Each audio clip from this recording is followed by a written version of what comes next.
হাদিসের গল্প বলবো, যে গল্পে শিক্ষা আছে। কথা কি বুঝতে পেরেছেন? রাসূলুল্লাহ সাল্লাল্লাহু আলাইহি ওয়াসাল্লাম বলছেন, আগের জামানার তিনজন মানুষ, কয়জন? তিনজন মানুষ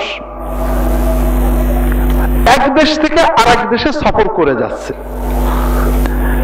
যেতে যেতে যেতে যেতে মরুভূমি দিয়ে যাচ্ছে, হঠাৎ বৃষ্টি নামছে। বৃষ্টি থেকে কোথায় উঠবে? বাংলাদেশ তো আমাদের বাড়ি ঘর আছে, তারা পাহাড়ের গুহার ভিতরে উঠেছে।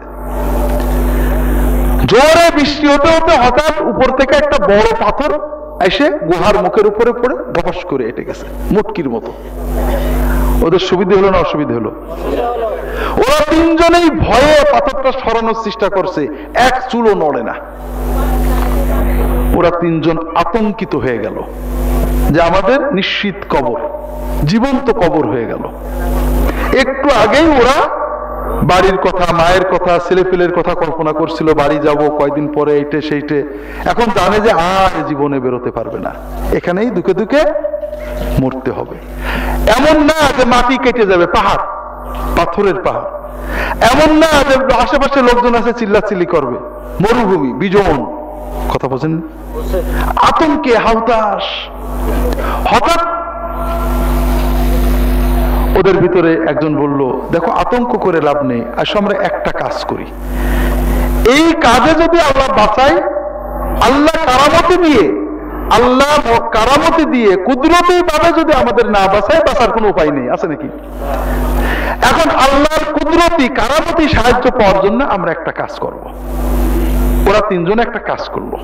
এই কাজের গল্প রাসূলুল্লাহ সাল্লাল্লাহু আলাইহি ওয়াসাল্লাম বলেছেন, বুখারী মুসলিম সব হাদিসে আছে। কিন্তু আমার প্রশ্ন হলো, আমাদের বাংলাদেশে যদি কেউ এরকম বিপদে পড়ে, গাড়ি অ্যাক্সিডেন্ট হয়েছে, চাকা একটা বেঁধে আছে, যে কোনো সময় পড়ে যাবে, অথবা বাচ্চার অসুখ হয়েছে, ডাক্তার বলেছে বাঁচবে না, কোনো কঠিন বিপদে পড়েছে, আপনার এলাকার আপনাদের এই সূত্রাপুরের মানুষেরা কি করে? হ্যাঁ, মাজারে যায়। আর কি করে? হ্যাঁ, মান্নত করে, অথবা ওলি আল্লাহদের ডাকে, বাবা অমুক বাঁচাও, ঠিক না? ঠিক আছে না? এটাই আমাদের দেশের নিয়ম। আর রাসূলুল্লাহ সাল্লাল্লাহু আলাইহি ওয়াসাল্লাম কি বললেন আপনাদের বলবো, তবে তার আগে আপনাদের একটা জরুরি কথা বলি। এই কথাটা না বুঝলে এই গল্প বুঝবেন না। এই গল্পটা কে বলেছে? আমি। কে বলেছে? রাসূল সাল্লাল্লাহু আলাইহি ওয়াসাল্লাম বলেছেন। বুখারী শরীফে আছে, মুসলিম শরীফে আছে, আবু দাউদ শরীফে আছে, সব হাদিসের কিতাবে আছে। কিন্তু এই গল্পটা বোঝার আগে একটা জরুরি জিনিস বুঝতে হবে। সেটা হলো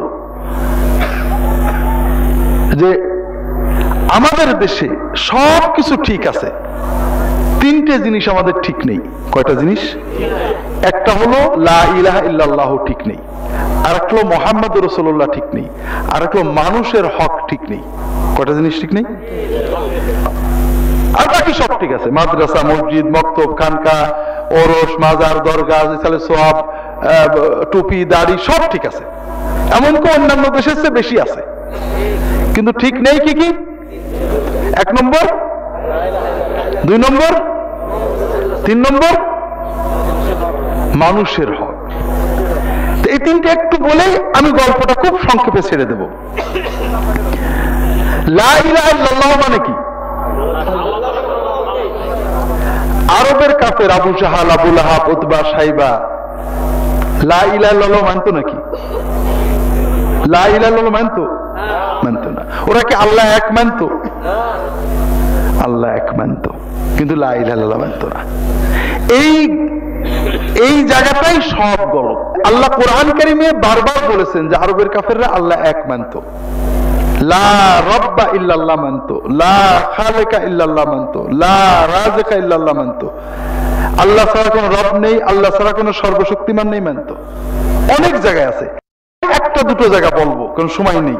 আল্লাহ তাআলা কোরআন কারীমে বলছেন, ওয়ালা ইন সাআলতাহুম মান খালাকাস সামাওয়াতি ওয়াল আরদা লায়াকুলুন্নাল্লাহ। আসমান জমিন কে সৃষ্টি করেছেন? আবু জাহল তার কথা বলতো। আবু জাহল বলতো লা খালিকা ইল্লাল্লাহ ইল্লাল্লাহ। আল্লাহ তাআলা বলছেন, কুল মান রাব্বুস সামাওয়াতিস সাব'a ওয়া রাব্বুল আরশিল আযীম। 7 আসমান এবং আরশে আযীমের রব কে? আবু জাহল কার কথা বলতো? আবু জাহল বলতো লা রাব্বা ইল্লাল্লাহ। কুল মান বিয়াদিহি মালাকুতু কুল্লি শাইইন ওয়া ইয়াজিরু ওয়া লা ইয়াজারু আলাইহি। সকল ক্ষমতা কার হাতে? সর্বশক্তিমান কে? যিনি দিলে কেউ ঠেকাতে পারে না, যিনি ঠেকালে কেউ দিতে পারে না, তিনি কে? আবু জাহেল কার কথা বলতো? তার মানে আবু জাহেল পাক্কা ইমানদার ছিল। আল্লাহ যে আমাদের মাহবুদ, আবু জাহেল বিশ্বাস করত। আবু জাহেল আল্লাহর ইবাদত করত। আবু জাহেল যে আলহাজ আবু জাহেল, আপনারা জানেন না? আবু জাহেল কি? আলহাজ আবু জাহেল। আমরা একবার হজ করে আলহাজ হয়ে যাই, আবু জাহেল অনেক হজ করেছিল। শুধু হজই করতো না, কাবা ঘরের গেলাপ পাল্টাতো, কাবা ঘরের পানি বিতরণ করত, কাবা ঘরের গেলাপ ধরে, কাবা ঘর ধরে ধরে আল্লাহর কাছে কাঁদতো, আল্লাহুম্মা আল্লাহুম্মা ইন কানা হাযা হুয়াল হাক্কু মিন ইনদিকা। কথা বুঝতে পারেন না? আমরা আল্লাহর ডাকে কি বলে? আল্লাহুম্মা বলে। আবু জাহেল কি বলে রাখতো? আবু জাহেল কি বলে রাখতো? আল্লাহুম্মা বলে। আল্লাহুম্মা আল্লাহুম্মা আল্লাহুম্মা। আল্লাহর কোরআনে আছে। তাহলে আবু জাহেল আল্লাহ ছাড়া কোনো রব নেই, আল্লাহ ছাড়া কোনো সৃষ্টিকর্তা নেই, আল্লাহ ছাড়া কোনো সর্বশক্তিমান নেই, সব মানত। আল্লাহ যে আমাদের মাহবুদ মানত, আল্লাহর ইবাদত করত, কিন্তু লা ইলাহা ইল্লাল্লাহু মানত না। ইন্নাহুম ইযা কিলা লাহুম লা ইলাহা ইল্লাল্লাহু ইস্তাকবিরুন। লা ইলাহা ইল্লাল্লাহ বললে মানে না, লা রাব্বা ইল্লাল্লাহ বললে মানে, লা কাদিরা ইল্লাল্লাহ বললে মানে। কথা কি বুঝতে পেরেছেন? এখন আমার একটা প্রশ্ন,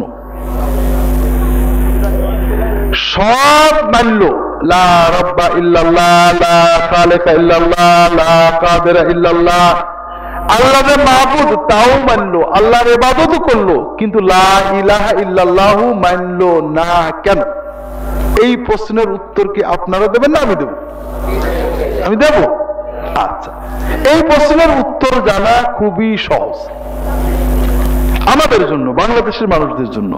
আমি একটা গান শুনেছিলাম, বাবা শাহজালাল অলি তুমি দয়াল বাবা, দয়া করো বাবা, এরকম গান আছে না আমাদের দেশে? যারা এই ধরনের গান গান, বাবা শাহজালাল অলি, শাহ পরান অলি, শাহ মখদুম অলি, গৌসে আজম আলী, পীর বাবা অলি, আল্লাহ বাবা অলি, দয়াল বাবা অলি, দয়াল মা অলি, কলবে এসো বাবা, দয়া করো বাবা, নজর দাও বাবা, এই ধরনের গান আছে না? যারা এই গানগুলো গান, তাদেরকে যদি যে বলেন আমাদের সৃষ্টিকর্তা কে, কি বলবে? আমাদের রব কে, কি বলবে? সর্বশক্তিমান কে? সব মানবে, নামাজ পড়ার কথাও মানবে, মানবে না?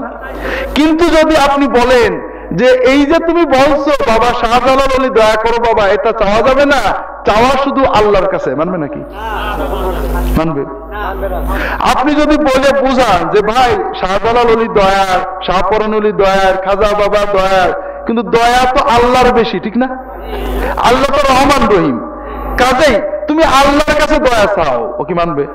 মানবে না। আচ্ছা, যদি বলেন যে তুমি শাহজালাল অলিকে মহব্বত করো, তাদের জন্য দোয়া করো, তাদের জন্য সওয়াব পাঠাও, কিন্তু শুধু আল্লাহর কাছে চাইতে হবে, মানবে? সব মানবে, কিন্তু এই কথা মানবে না, ঠিক না? এইটা হলো আবু জাহেল, শতভাগ আবু জাহেল। কথা কি বুঝতে পেরেছেন? একজন মানুষ, আবু জাহেলের কোনো দোষ ছিল না। আবু জাহেল আল্লাহ মানতো, আল্লাহর ইবাদত করতো, আল্লাহর জন্য কুরবানি করতো, আল্লাহর জন্য হজ করতো, আল্লাহ ছাড়া কোনো সৃষ্টিকর্তা নেই, আল্লাহ ছাড়া কোনো রব্বুল আলামিন নেই, আল্লাহ ছাড়া কোনো সর্বশক্তিমান নেই, সব বিশ্বাস করতো, আল্লাহর ইবাদত করতো।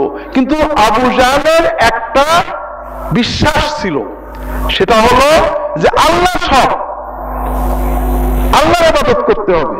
তবে আমাদের যদি বিপদ আপদ হয়, গুনাহগাতা করি, আল্লাহর নেক নজরের জন্য, আল্লাহর ওলি হওয়ার জন্য, মেয়ের অসুখ, ছেলের অসুখ, ফসলে বরকত নেই, আল্লাহর কাছে বরকত নেওয়ার জন্য আল্লাহকে সরাসরি ডাকলে পাওয়া যাবে না।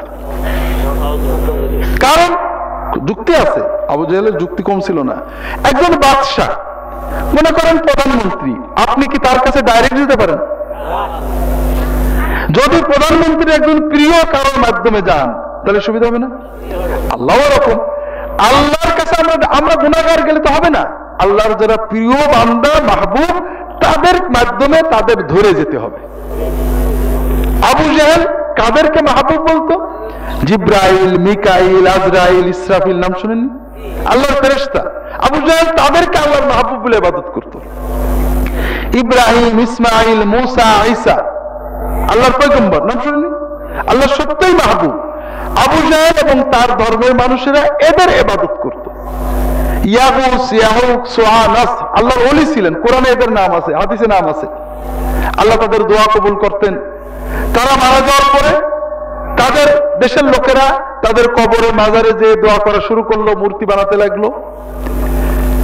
আবু জাহেল এদের ইবাদত করত।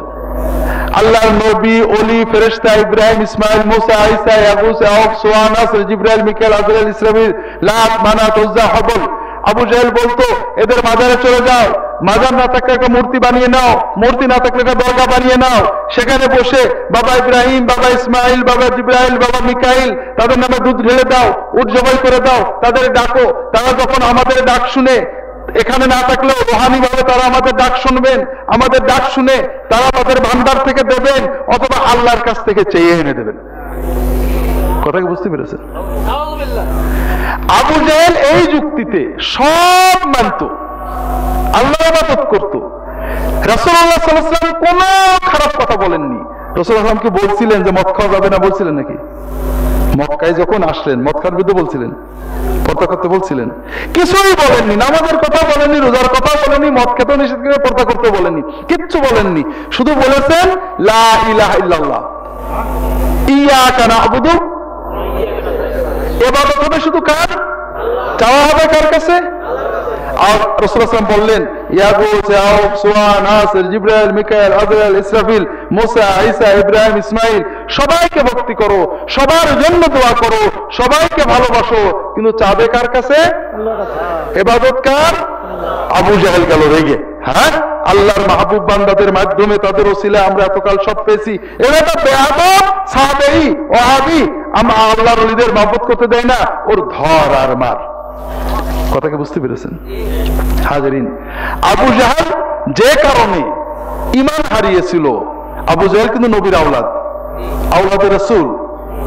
আবু জাহেল যে কারণে ঈমান হারিয়েছিল, ওই যুক্তিটা কি আমাদের দেশে আছে না নেই? আমরাও অনেকেই সরল মনে বলি যে আল্লাহর কাছে সরাসরি যে হবে না, ওসিলা ছাড়া বাবা কিছু হয় না, আল্লাহর কাছে যেতে গেলে হুজুরদের মাধ্যমে যেতে হয়, বলেন না? আছে না নেই? আমাদের সুবিধা, আমরা হুজুর তো এগুলো বললে আমাদের সুবিধা, কিন্তু আসল জিনিসটা একটু বোঝার চেষ্টা করেন খুব সুন্দর করে। আমরা যখন প্রধানমন্ত্রীর কাছে বা আপনাদের মানিকগঞ্জের এমপির কাছে আপনারা কেউ যান, সরাসরি গেলে কি কাজ হয়? একটা লোক নিয়ে যেতে হয়। কেন? প্রথম কারণ এমপি আপনাকে ভালো করে চেনে না, ঠিক না? যাকে এমপি ভালো করে চেনে তার কি লোক নিয়ে যাওয়া লাগে? লাগে? লাগে না।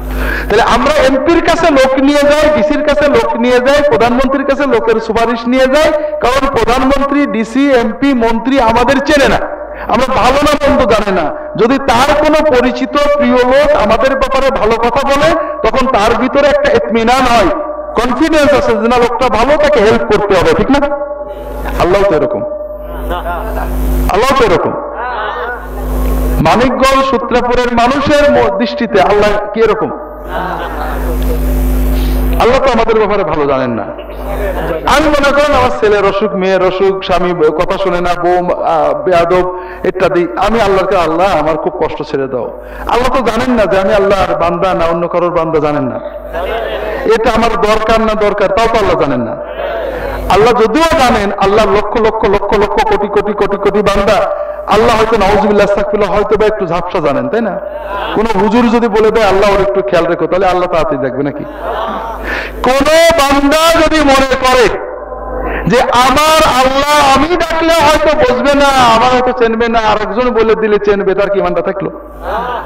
2 নম্বর, আমাদের লোক নিয়ে যেতে আর একটা কারণে অনেক সময় চেনার পরও পার্সিয়ালিটি করে না? কমিশনার সাহেব 2 জন কেউ চেনে, তারপরও পার্সিয়ালিটি করে না? যদি কমিশনার সাহেবের শালাকে দিয়ে, ভাইরাকে দিয়ে, বউকে দিয়ে একটু সুপারিশ করে দেন যে এই ছেলেটা আমার নিজের লোক, একটু দেখো, তাহলে আর সমস্যা নেই, ঠিক না? আল্লাহ তো এরকম, আল্লাহ চেনেন, আমরা জানি, তারপরও তো পার্সিয়ালিটি করতেও পারেন। যদি কেউ মনে করে যে ওই কমিশনারের কাছে, এমপির কাছে সুপারিশ করলে পার্সিয়ালিটির ভয় আছে, আল্লাহ যদি পার্সিয়ালিটি করবে, এই রকম চিন্তা থাকলে কি তার ঈমান থাকলো? তবে একটা জিনিস হয়তো হতে পারে, দেখেন আমরা জানি আল্লাহ সব জানেন, কিন্তু আল্লাহ তো আমাদের সব গুনার কথাই জানেন, তাই না? আমরা অনেক অন্যায় কাম করেছি, আল্লাহ জানেন না? আল্লাহ তো নাউজুবিল্লাহ বদরাগী, তাই না? আর হুজুরদের, বিশেষ করে জামাই হুজুর দ্বারা, তাদের দয়ার শরীর, ঠিক না? আল্লাহ বদরাগী তো, ঠিক না? আল্লাহ তো মাফ করবে না। আল্লাহ তো সব গুনার কথা জানে, এত গুনাহ করেছি, আল্লাহ তো এখন সহজে ছাড়বে না। তবে হুজুর তো, আর হুজুর তো জানে না আমি কত গুনাহ করেছি। হুজুরকে যদি 2000 টাকা দিই, হুজুর যদি আল্লাহকে খুব শক্ত করে ধরে, তখন আল্লাহ না মাফ করে পারবে না, ঠিক না ভাই? আচ্ছা বলেন তো, আপনাদের এলাকায় মনে করেন একজন চেয়ারম্যান আছে, খুব লুজ। চেয়ারম্যানের সিল সিলের কাছে, বউয়ের কাছে, ড্রাইভারের কাছে থাকে। যে কোনো সিল দিয়ে দেয়। একজন এসে ঘুষ দিলে থানায় একটা কেস দিয়ে সিল দিয়ে দেয়, একজন এসে ঘুষ দিলে ছাড়াই দেয়। তার সিলগুলো বউয়ের কাছে, ছেলের কাছে, ড্রাইভারের কাছে থাকে। ওদের খুব মহব্বত করে, যারা যেটা বলে চেয়ারম্যান ওটাই মেনে নেয়।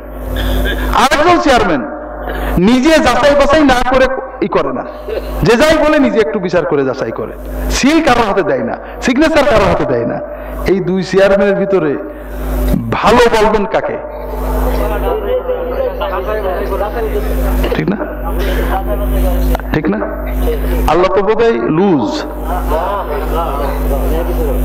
সব ছেড়ে দিয়েছেন হুজুরদের পারে, যে যা বলে মেনে নেই, নাকি? যে চেয়ারম্যান জানে না, তারপরে যাচাই না করে চেষ্টা করে ঠিক করার, আল্লাহ সব জানেন, তারপরে কি মনে করেন যে হুজুর যা বলবে আল্লাহ মেনে নেবে? আল্লাহ রাসূল সাল্লাল্লাহু আলাইহি ওয়াসাল্লাম নিজে দোয়া করেছেন, যার দোয়া লাগতো না, শুধু আকাশের দিকে তাকালেই আল্লাহ কবুল করে নিত, সেই রাসূল সাল্লাল্লাহু আলাইহি ওয়াসাল্লাম দোয়া করেছেন, আল্লাহ বলেছেন আমি মানবো না তোমার কথা। কথা বোঝেননি? কাজেই কেউ যদি মনে করে আল্লাহর চেয়ে আমার কোনো বেশি দয়াল আছে, তার কি ঈমান থাকবে? কোরআনের প্রথম কথা হলো বিসমিল্লাহির রহমানির রহিম। বান্দার দয়া মায়া সব কার কাছে? যদি কেউ মনে করে, আমরা বুঝি না, বড় দুর্ভাগ্য ভাইরা, আমরা মনে করি পীর হুজুর দয়াল, নবী দয়াল, সবাই দয়াল, সবচেয়ে বেশি দয়া কার? কেউ যদি মনে করে আল্লাহর চেয়ে কেউ বড় দয়াল আছে, তার কি ঈমানটা থাকলো?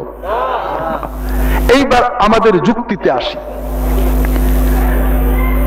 ছোট বাচ্চাদের, 1 বছর 2 বছর 3 বছর 4 বছরের বাচ্চাদের মারে বেশি কে? দাদি না খালা না মা? তাহলে বোঝা গেল বাচ্চাদের বড় দুশ্মন হলো মা। এমন রাত করে মাহফিল করেছেন, বাচ্চাগুলো একটাও নেই। মাঝে মাঝে বাচ্চারা থাকে এমন করে।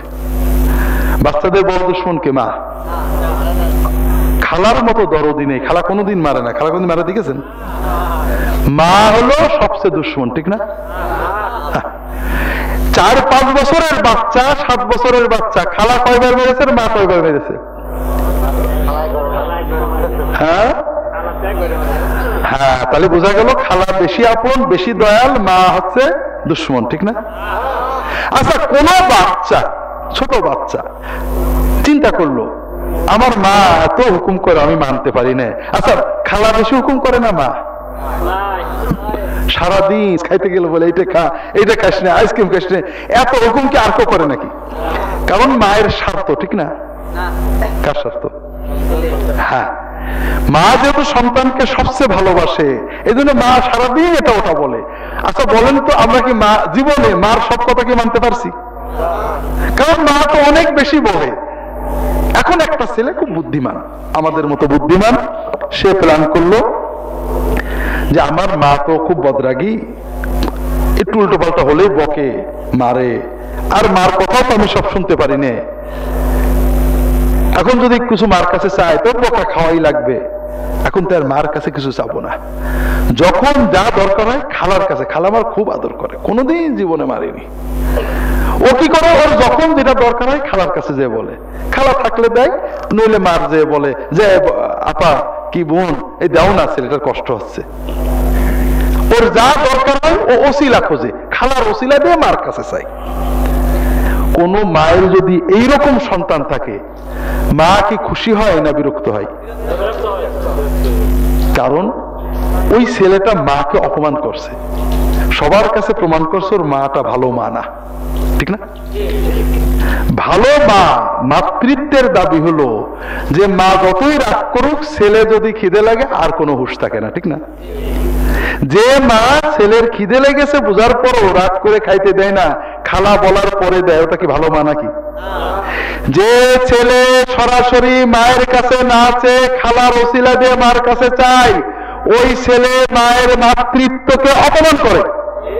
ঠিক যে বান্দা তার কথা সরাসরি মালিককে না বলে আরেকজনের মাধ্যমে বলায়, যে মালিক তার সব জানে, তাকে সবচেয়ে ভালোবাসে, তার দয়া করার জন্য বসে রয়েছে, সেই মালিককে না বলে অন্যকে দিয়ে বলায়, সে তার রবকে অপমান করে। মা, আমার মাও বলেছে, আমার বউ বলে ছেলে ফেলে, আর আবার মার ডাকবি না, কোনদিন আমার মা বলে ডাকবি না, বলে না আমাদের মায়েরা? দূর হয়ে যা, চলে যা তোর খালার বাড়ি, বলে না? বুদ্ধিমান ছেলে তখন থেকে আর মাকে মা বলে ডাকে না, ঠিক না? ও সঙ্গে সঙ্গে চলে যায় দূরে, ঠিক না? মা যে এই কথাটা বলে, চলে যাওয়ার জন্য বলে না, আসার জন্য বলে। কোন বুদ্ধিমান ছেলে যদি সত্যই খালার বাড়ি চলে যায়, তাহলে কি মা খুশি হলো না বাজার হলো? ও বলে, মা তুমি তো বললে খালার বাড়ি যেতে, আমি গেলাম, হবে নাকি? আল্লাহ আমাদের বেশি ভালোবাসেন, এই জন্য আমরা যখন গুনাহ করি, আল্লাহ জ্বর দেন, জারি দেন, কষ্ট দেন, ব্যথা দেন, সমস্যা দেন, কি জন্য? আমরা খালার কাছে যাবো সেই জন্য? আমরা আল্লাহকে ডাকবো সেই জন্য। আল্লাহ চান যে বান্দা গুনাহ করছে, ও ক্ষতি হয়ে যাচ্ছে, ও আমার কাছে আসুক। আমি যদি আল্লাহর কাছে সরাসরি না চেয়ে মাধ্যম দিয়ে ডাকি, আল্লাহ খুশি হন না বেজার হন? খুব ভালো করে বুঝুন, দুনিয়ার যত শিরক, আবু জাহেলের শিরক থেকে সব শিরকের মূল হলো যে আমরা মনে করবো আল্লাহ মাফ করেন। যদি কেউ মনে করে যে আল্লাহ আমি সরাসরি ডাকলে শুনবে না, আল্লাহর দয়া নিতে, নেক নজর নিতে, মাপ নিতে কোন মাধ্যম লাগবে, অন্য কাউকে বন্দনা করে খুশি করলে আল্লাহ পাওয়া যাবে, এইটা হলো সব শিরকের মূল। যেমন মায়ের দয়া পেতে যদি খালার বন্দনা লাগে, এই কথাকে বিশ্বাস করে, তাহলে সে মায়ের মাতৃত্বের সাথে শিরক করে। বুঝেননি? মা বেশি আপন না আল্লাহ বেশি আপন? মা বেশি মায়াদার না আল্লাহ বেশি মায়াদার? মা বেশি দয়ালু না আল্লাহ বেশি দয়ালু? মা আমার কথা বেশি জানে না আল্লাহ আমার কথা বেশি জানে? সেই আল্লাহর কাছে চাইতে আর কারণ লাগবে, এই চিন্তাই হলো শিরক।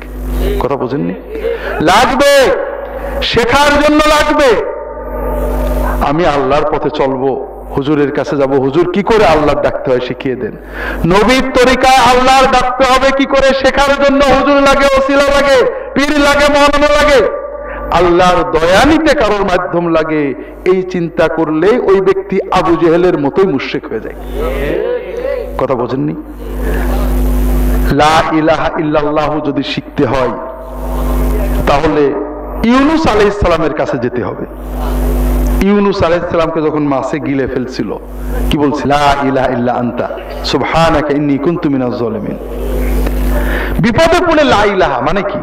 লা ইলাহা ইল্লা আনতার মানে বোঝেন যে আল্লাহ বিপদে পড়ে ডাকার মতো তুমি ছাড়া কেউ নেই, ডাক শোনার মতো তুমি ছাড়া কেউ নেই, বিপদ থেকে তরানোর মতো কেউ নেই। আল্লাহ তোমাকে ডাকছি, আমি অন্যায় করে ফেলেছি, মাফ করে উদ্ধার করে দাও। কথা বোঝেননি? খুব ভালো করে বুঝুন। যদি আল্লাহর দিন শিকার, তরিকা শিকার, আমল শিকার শখ হয়েছে, কোন পীর, মাশেক, আলেমের কথা মনে পড়ে, কোনো দোষ নেই, সেখানে যান, শেখেন, এটা ভালো কাজ। যদি কোন আল্লাহর নেককার বান্দার মহব্বত হয়েছে, তার কবরে যে সালাম দেবেন, দোয়া করবেন, অথবা তাকে জিয়ারত করবেন, মুসাফা করবেন, সমস্যা নেই। কিন্তু বিপদে আপদে, কষ্টে বেদনায় যদি মনে পড়ে যে অমুক দরবারে গেলে, অমুক মাজারে গেলে, অমুক হুজুরের কাছে গেলে বিপদ কেটে যাবে, তাহলে বুঝবেন আপনার লা ইলাহা ইল্লাল্লাহ ঠিক নেই। কথা কি বুঝতে পেরেছেন? আর যদি যত বিপদ হোক, ইউনুস আলাইহিস সালামের মতো বিপদ হোক, কঠিন বিপদ হোক, জীবনের শেষ মুহূর্ত আল্লাহ ছাড়া কারোর কথা মনে পড়ে না, আল্লাহ তুমি দেছো তুমি চাও, তাহলে বুঝবেন যে তো আপনার ঈমান ঠিক আছে। কথা কি বুঝতে পেরেছেন? আমি গল্প শুরু করব, তার আগে যাও ভাইরা, এই যে গল্পটা বলবো এখানে সবগুলো বিষয় আছে। আল্লাহ রাসূল সাল্লাল্লাহু আলাইহি ওয়াসাল্লাম বলছেন, ওই তিন যুবক বলল যে আমরা যে বিপদে পড়েছি, আল্লাহ তাআলা কারামতি দিয়ে, কুদরতি দিয়ে আমাদের না বাঁচালে আমরা বাঁচবো না। আসো আমরা একটা কাজ করি, যে কাজ করলে হয়তো আল্লাহ আমাদের কুদরতি দিয়ে বাঁচাতে পারেন। সেটা কি? আমরা আল্লাহর কাছে দোয়া করব। কি দিয়ে? ওসিলা দিয়ে দোয়া করব। কিসের ওসিলা? আমাদের জীবনের সবচেয়ে প্রিয় নেক আমলের ওসিলা। কথা কি বুঝতে পেরেছেন? তারা বলল যে আমাদের আর কোনো উপায় নেই, আমরা আল্লাহর কাছে দোয়া করব আমাদের জীবনের সবচেয়ে প্রিয় নেক আমলের ওসিলা দিয়ে। কথা কি বুঝতে পেরেছেন? তখন প্রথম জন দোয়া করছে আল্লাহর কাছে, আল্লাহ আমি জীবনে যাই করছি, একটা কাজ আমি মনে করি যে সবচেয়ে ভালো কাজ করছি। আমি আমার আব্বা আম্মা এবং বউ ছেলে মেয়ে নিয়ে মরুভূমির পাশে তাঁবুতে বাস করতাম। আমার পেশা ছিল পশুপালন। সকাল হলে উট ছাগল নিয়ে মরুভূমিতে নিয়ে ছেড়ে দিতাম, বিকাল হলে ওগুলো ঘরে এনে দহন করতাম, দুইতাম। দোয়ানো বোঝেন না? দুয়ে বালতি ভরে দুধ নিয়ে ঘরে আসতাম। এই দুধটা ছিল আমাদের খাদ্য। কবে আমি কোনোদিন আব্বা আম্মাকে আগে না খাইয়ে বউ ছেলে মেয়েকে খেতে দিইনি। উল্টো কথা হলো না? উল্টোই তো। বউ ছেলে পেলেরই খাদ্য দিতে পারে না, বাপ মার কে দেখে? আছে না? কিন্তু এই ছেলেটা বলছে যে আল্লাহ আমি জীবনে বাপ মাকে আগে দুধ না খাইয়ে বউ ছেলে মেয়েকে কখনো খাওয়াইনি। এক রাত একদিনে আমার মরুভূমি থেকে উট নিয়ে আসতে একটু রাত হয়ে গেল, একটু দূরে চলে গেছিলাম। দুধ নিয়ে যখন ঘরে ঢুকলাম দেখি বুড়ো আব্বা আম্মা ঘুমিয়ে পড়েছে। বাচ্চাগুলো খিদে লেগেছে, আব্বু দুধ দাও, কাঁদতে শুরু করলো। আমরা রাখো, আব্বা আম্মাকে আগে না দিয়ে তোমাদের দেবো না, একটু বসো, আব্বা আম্মা ঘুমাই গেছে, উঠলেই দিয়ে দেবো। বাচ্চাগুলো কাঁদতে কাঁদতে ঘুমিয়ে গেল। আমি আব্বা আমার মাথার কাছে বসে থাকলাম, কারণ আমি যদি ঘুমিয়ে যাই বাপ মা বুড়ো হয়ে গেছে, দেখবে না, সারা রাত ক্ষুধার্ত থাকবে।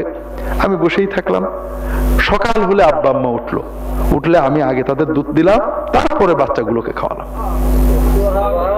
আল্লাহ সেই রাত জেগেছিলাম, ছোট বাচ্চাদের কান্না সহ্য করেছিলাম, শুধু একটা উদ্দেশ্যে যে আল্লাহ বউ ছেলে মেয়ের চেয়ে বাপ মাকে বেশি মর্যাদা দিলে আল্লাহ তুমি খুশি হও। তোমাকে খুশি করার আশায় আল্লাহ এই কাজটা করছিলাম। যদি এটা কবুল করে থাকো আল্লাহ আমার এই আমলটার ওসিলায় আজকের বিপদটা কাটিয়ে দাও। সঙ্গে সঙ্গে সব করে পাথরটা বেশ খানিকটা সরে চলে গেল। হাজরিন, আমি লম্বা বলতে পারবো না, রাত হয়ে গেছে। শুধু বলবো ভাইয়েরা, আমাদের সকল নিয়ামতের উৎস হলো বাবা মা। কথা বুঝতে পেরেছেন? বিশেষ করে বিবাহের পরে আমরা বিপদে পড়ে যাই।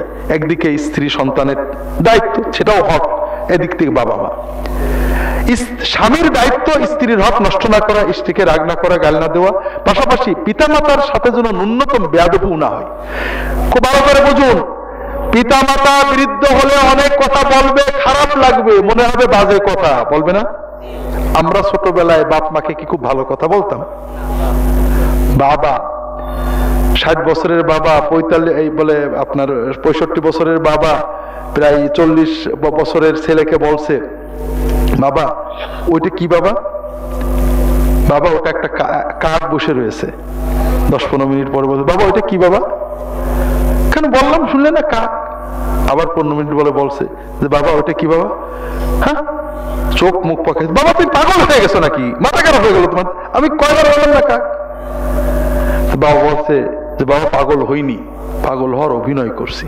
তুই যখন ছোট ছিলি বাবা ওই এক কথা 40 বার বলতি। বাবা মাকে আমরা এক কথা 40 বার বলতাম। বাবা মা বলতো নাকি মাথা খারাপ হয়ে গেছে? রাগ করতো না।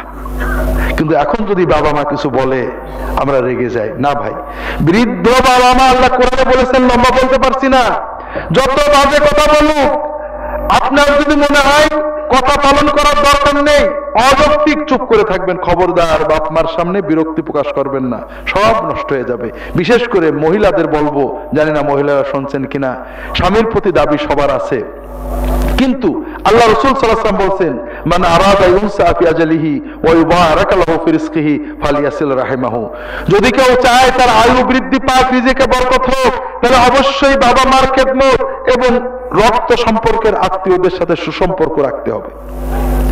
কাজেই আপনার সাথে কোনো মহিলার সাথে শাশুড়ির ঝগড়া হতে পারে, শ্বশুরের ঝগড়া হতে পারে, ননদের ঝগড়া হতে পারে, 50-50।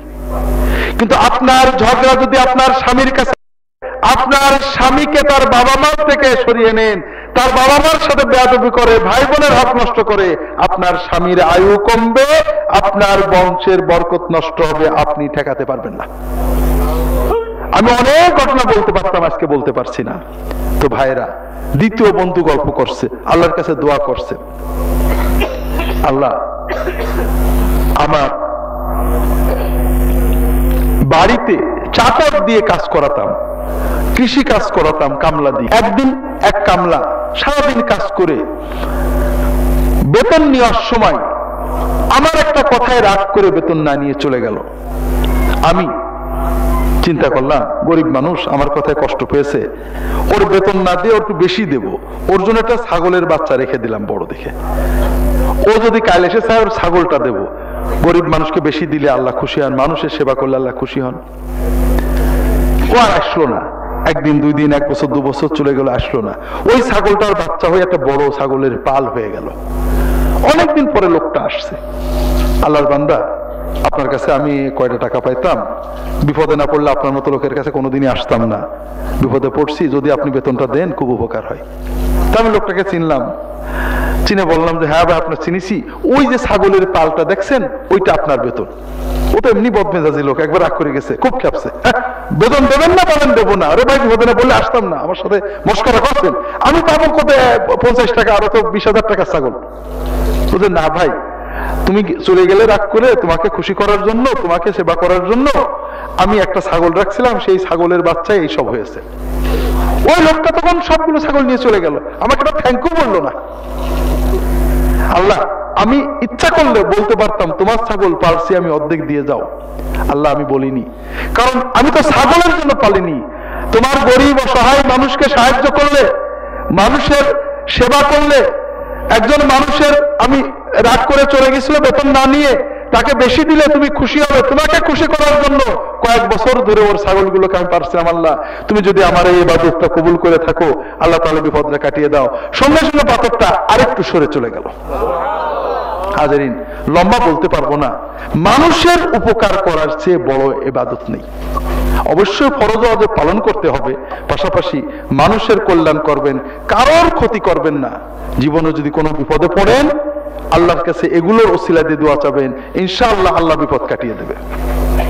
তৃতীয় বন্ধু বলছে যে আল্লাহ, আমি যখন যুবক ছিলাম, আরো কিছু বছর আগে, যৌবনের উচ্ছলতা উন্মাদনা, আমার গ্রামের দুঃসম্পর্কীয় আত্মীয় এক বোনকে আমার খুব ভালো লাগতো, খুব চিন্তা ছিল ওর সাথে একটা লাইন করব, কিন্তু মেয়েটা খুব ভালো ছিল, কখনো আমাকে চান্স দেয়নি। একবার দেশে দুর্ভিক্ষ হলো, ওর বাবাটা অসুস্থ হয়ে পড়লো, টাকা পয়সা নেই, চিকিৎসা করতে পারছে না, না খেয়ে মারা যায়। আমার কাছে এসে বললো, আমাকে কয়েক হাজার টাকা কর্জ দাও। আমি বললাম যে চিচি, কর্জ দেবো কেন? তোমাকে আমি হাদিয়া দেবো, তবে একটু আমার সাথে লাইন ঘাট করতে হবে। মেয়েটা রাগ করে চলে গেল, কোথাও টাকা না পেয়ে আমার কাছ থেকে টাকা নিল। কিন্তু আমি যখন তার সাথে লাইন করতে চাইলাম, সে বলল, খবরদার, আল্লাহকে ভয় করো, দোজখের ভয় করবা, আল্লাহর হুকুমের বাইরে কোনো কাজে এগোবা না। আল্লাহ যখন তোমার নামটা নিল, আমার অন্তরে ভয় জাগলো। আল্লাহ, যৌবনের উচ্ছলতা ছিল, উন্মাদনা ছিল, আবেগ আগ্রহ ছিল, কিন্তু তোমার ভয়ে ওই টাকাটা মেয়েটাকে দান করে আমি চলে এসেছিলাম। আল্লাহ, যৌবনের সেই সবর, যৌবনের সেই কুরবানি, যৌবনের সেই ত্যাগ যদি তুমি কবুল করে থাকো, আল্লাহ তাহলে সেই ওসিলায় আজকে আমাদের বিপদটা কাটিয়ে দাও।